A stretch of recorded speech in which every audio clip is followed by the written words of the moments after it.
ఇతరుల యొక్క వస్తువుని, అందులో ముఖ్యంగా చెప్పులు వేసుకుంటే మాత్రం టక్కున వాడికి మహాపాపం వస్తుంది. ఎవరి చెప్పులన్నా పొరపాటును వేసుకెడితే అవతల వాళ్ళ ఇంట్లో కొడుకై పుడతారట, గుర్తుపెట్టుకోండి. మగవాళ్ళు అయితే కొడుకుగా, ఆడవాళ్ళు అయితే కూతురుగా పుడతారు. అందుకని పరుల యొక్క చెప్పులు వేసుకోవద్దనేవారు. మీకు మార్కండేయ పురాణంలో చెప్పలా, తగదన్యు చెప్పులు ధరియంప.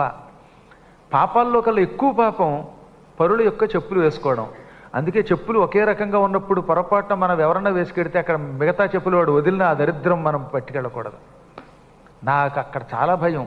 పురాణాల్లో ప్రత్యేకంగా చెప్పారు, ఇతరుల చెప్పులు ఎత్తుకు వెళ్ళిన వాడు ఆ ఇంట్లో కొడుకై పుట్టి గొడ్డు చాకరీ చేసి నానాయాతన పడి రుణ విముక్తుడవుతాడు. కేవలం చెప్పుల కోసం మళ్ళీ ఇంకో జన్మెత్తాలి.